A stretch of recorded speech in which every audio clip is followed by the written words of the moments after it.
Hello দোস্ত, welcome to my new video and আমি আজকে চলে এসেছি টু কলকাতা।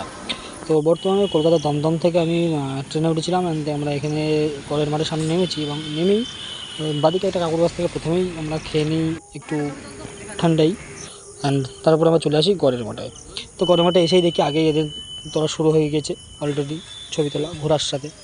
তারপরে আমরা আলটিমেটলি আমাদের আজকের যে কাজ বা মেন যে জায়গা সেইটার উদ্দেশ্যে আমরা চলে এসেছি। অ্যাকচুয়ালি আজকে আমরা বেসিক্যালি এসেছি ভিক্টোরিয়া। তো প্রথমেই আমরা এসে লাইনে দাঁড়ালাম, লাইন দাঁড়িয়ে প্রথমেই আমাদের 50 টাকা করে টিকিটগুলো নিল, যেটার প্রাইস ইন্ডিয়ানদের জন্য প্রায় 50 টাকা, বা যদি কেউ ফরেনার্স তাদের জন্য 500 টাকা। তো তারপরে আমরা কিছু ছবি তুলে নিলাম অ্যান্ড দেন আমরা এন্ট্রি করলাম চেক পাস করে আমাদের ভিক্টোরিয়ার ভেতরে। তো this is the first look of Victoria. তো আমরা প্রথমেই এখানে ঢুকি আস্তে আস্তে, যেটা আমাদের প্রত্যেকটা ভিডিও বা প্রত্যেকটা ছবিতে আমরা দেখতে পাই যে ছোটো ছোটো বালির পাথর যে আছে সেগুলো অলরেডি ছড়ানো আছে। যেহেতু বৃষ্টি হচ্ছে হালকা হালকা মেঘলা ওয়েদার, সো ওয়েদারটা ভাই খুবই অস্বস্তিকর, মানে ভাই যেমন গরম করছে তেমন অস্বস্তি ভাই। তো ভাই বাট আলটিমেটলি কথা হলো যে পাশের ওয়েদারগুলো বা পাশের অ্যাম্বিয়েন্সটা এত সুন্দর অ্যাম্বিয়েন্স ভাই। যে ভিক্টোরিয়া তো ভিক্টোরিয়া, বাট তার আশেপাশে যে মানে পার্ক টাইপের যেটা করে রেখেছে সেগুলো এত সুন্দর।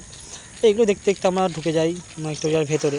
তো ওখানে গিয়ে দেখতে পাই প্রথমে তো যে ভিক্টোরিয়া যখন তৈরি হয় সেখানকার কীভাবে তৈরি হয়, স্ট্রাকচার, ম্যানুফ্যাকচার, মানে কীভাবে প্রত্যেকটা পর্যায় ওয়াইজ সেই ছবিগুলো এখনও পর্যন্ত রাখা আছে। তখনকার দিনে কীভাবে ভিক্টোরিয়া তৈরি হয়েছিল সেগুলো এখনোভাবে বাঁধানো এভাবে রাখানো আছে।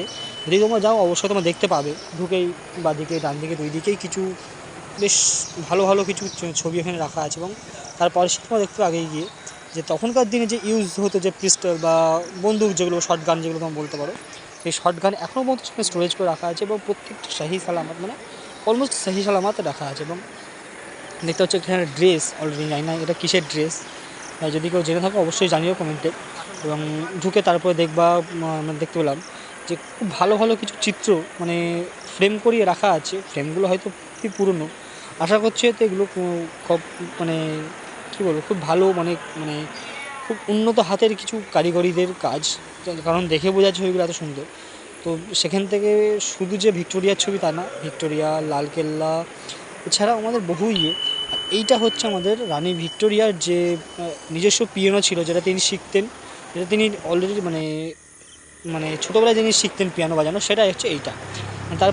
তার সামনে আছে এই একটা বড় আমাদের ছবি, এটা যথাসম্ভব মনে হলো আমার যে আঁকা ছবি। তার পাশেই আছে এটা হচ্ছে যে মেন যে মানে থিমটা করা হয়েছিল ভিক্টোরিয়ার, সেই থিমটা যেটা এমসন তৈরি করেছিল। সবথেকে ইন্টারেস্টিং ব্যাপার এটা যেটা দেখলাম সেটা হলো আমাদের কেউ যদি আজ মাত্র কিছু বড় লোক হলেই ভাই দামি দামি বাড়ি করে, সেখানে কোনো পাখি পশু দেখা যায় না। আর ভিক্টোরিয়ার মধ্যে একটা আশ্চর্য জিনিস হলো, ভিক্টোরিয়ার ওপরে খাজে খাজে প্রচুর পাখি বাসা বেঁধে আছে এবং তারা মানে ঘুরে বেড়াচ্ছে, যেটা খুব আশ্চর্যজনকভাবে সবাই ভালো লাগবে দেখতে। তো আফটার অল আমরাও ভেতরে ঢুকলাম, ঢুকেই দেখি মহারানী ভিক্টোরিয়া দাঁড়িয়ে আছে। তো আলটিমেটলি তাকে ক্রস করে সাইড দিয়ে বেরিয়ে আসলাম, বেরিয়ে এসে দেখে একজন ছবি আঁকছে, উনি ফরেনার।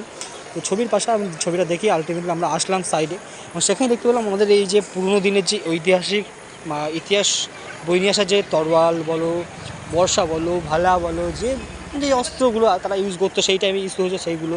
তারপরে আছে ওয়ারেন হেস্টিংসের যে চেয়ার, সেই চেয়ারটা রাখা আছে দেখলে। তো আলটিমেটলি প্রচুর কিছু রাখা আছে এখানে স্থাপত্য কীর্তি, যেগুলো হয়তো আমাদের সাধারণ চোখে এখন হতে হবে না, কিন্তু সেই সময়কার ইতিহাস তার বই নিয়ে যাচ্ছে। এই যে তরোয়াল বা যেগুলো এগুলো বলে তরোয়ালই আমি বলছি, হ্যাঁ অবশ্যই সোয়ার্ড মানে তরোয়াল। তো তরোয়াল বলো, ভালা বলো, সব কিছু যা আছে টোটালটাই সংরক্ষিত রাখা আছে সেই সময়কার ইউজের, যেগুলো সেই সময় যুদ্ধের সময় ইউজ করা হতো। তো যারা আসবা অবশ্যই দেখতে পাবা।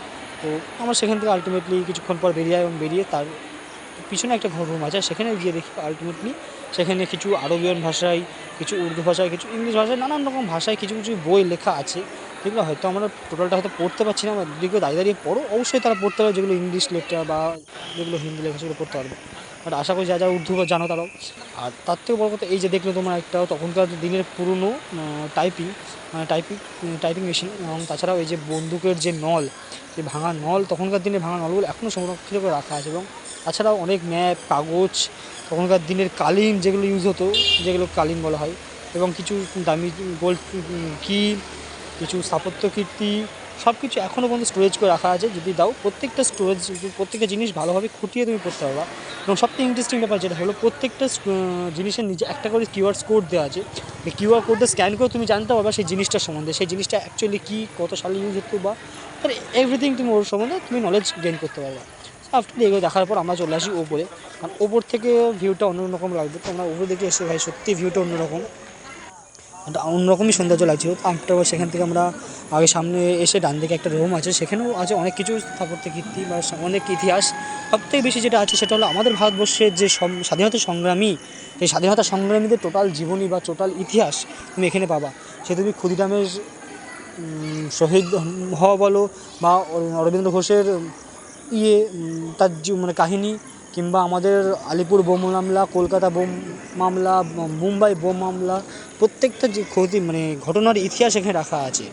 ক্ষুদিরামের যখন ফাঁসি হয়েছে, মানে ফাঁসির জন্য অনেকে ধরেছিলেন ইংরেজরা, তো তখন যে অ্যামাউন্ট, মানে তখন এখানকার যে আমি দেখলাম এক স্টোরেজে মানে লেখা আছে সামথিং একটা 5,000 টাকার একটা পুরস্কার ওনার নামে দেওয়া হয়েছিল, যে যদি কেউ ওনার খোঁজ দিতে পারে তাকে 5,000 টাকা পুরস্কার দিতে হয়। তখন একজনা আমাদের দেশের একজনা নাম এখানে আমি পড়লাম, নামটা এক্স্যাক্টলি আমার খেয়াল নেই, তো তিনিই তাকে খোঁজটা দিয়েছিলেন ক্ষুদিরাম বসু, যে তার পক্ষে থেকে 5,000 টাকা হয়তো পেয়েছিলেন, কিন্তু আলটিমেটলি আমাদের যা দেশের যারা স্বাধীনতা সংগ্রামী ওই দেশদ্রোহীকে হত্যা করেছিল পরে। তো এটা টোটালটাই তখনকার দিনের পেপার উঠেছিল, লাইক নিউজ পেপার, যেমন তোমার ধর নিউজ টাইম, তারপরে আরও যে পেপারগুলো ছিল নিউজ ইন্ডিয়া, সেগুলো বেরিয়েছিল। এবং শুধু এটাই না, তখনকার দিনের প্রচুর পেপারস, আর্টস, চিঠি, কোনো রকম পত্র বলো, সব কিছু, এবং স্বাধীনতা সংগ্রামীদের প্রচুর ছবি তার পাশেই লাগানো আছে, এবং তাদের হিস্ট্রি, তাদের জন্মকুণ্ডলী মিন্স জন্মের যে কাহিনী, তাদের জীবন কাহিনী টোটালটা সেখানে বর্ণনা করা আছে। এবং সবথেকে ইন্টারেস্টিং ব্যাপারটা হলো যে প্রজেক্টরের মাধ্যমে তাদের বর্ণনা, তাদের জীবনের কাহিনীগুলো পর্যন্ত সেখানে দেখানো হচ্ছে। এবং তো এইসব দেখতে দেখতে আজকে পুরো দিনটা কেটে গেল। তবে এখানে যে জিনিসটা আছে সেটা যদি কেউ চায়, ধরো আমার ভিডিওতে আমি টোটালটা তো বলতে পারছি না ডিসক্রাইব করে, কারণ তাহলে ভিডিও বিশাল লম্বা হয়ে যাবে। তো আমি সাজেস্ট করবো তোমরা যাও, গিয়ে দেখো, পড়ো, প্রত্যেকটা জিনিস খুঁটিয়ে পড়ো, কারণ প্রত্যেকটা জিনিস খুঁটিয়ে পড়ো তবে তুমি জানবা তোমাদের ভারতবর্ষের ইতিহাস। দেখো বই পড়ে আর কতটা জানা যায় না, তো বইয়ের থেকেও যদি বেশি কিছু জানতে হয় তোমরা যেতে পারো ভিক্টোরিয়া। কারণ আমি যেহেতু ফার্স্ট টাইম এবার ভিক্টোরিয়া গেলাম লাইফে, তো আমি যেখানে দেখলাম যে প্রত্যেকটা জিনিস যেগুলো আমরা ধরো সাধারণ ভাষায় পড়তে পারবো, সেরকম বহু জিনিস রাখা আছে, বহু ঐতিহাসিক ঘটনার প্রমাণপত্র সেখানে রাখা আছে, যেগুলোর থেকে আমরা জানতে পারবো আমাদের ইতিহাস সম্বন্ধে আরও বেশিভাবে। তখন নর্মালি আমরা বই পড়তে ইতিহাস জানি, কিন্তু তাছাড়াও তো অনেক ইতিহাস আমাদের কাছে বাকি থেকে যায় না। তো সেই সব কিছু ইতিহাস জানার জন্য তোমাদের আসতে হবে এই ভিক্টোরিয়া দেখার জন্য। তো আলটিমেটলি এইভাবে সারাদিনটা কাটালাম। সারাদিনটা কাটিয়ে, সারাদিন বলতে after all mid of the day কাটিয়ে ফেলাম, অ্যান্ড দেন আমরা বেরিয়ে আসলাম। কারণ আমাদের এভাবে সারাদিনটা কাটানোর পর আমরা বেরিয়ে আসলাম বাইরে। তোমাদের আর বেশি ভিডিও লেন্থি করবো না, এখানেই শেষ করছি। দেখা হচ্ছে পরের ভিডিও। Bye bye.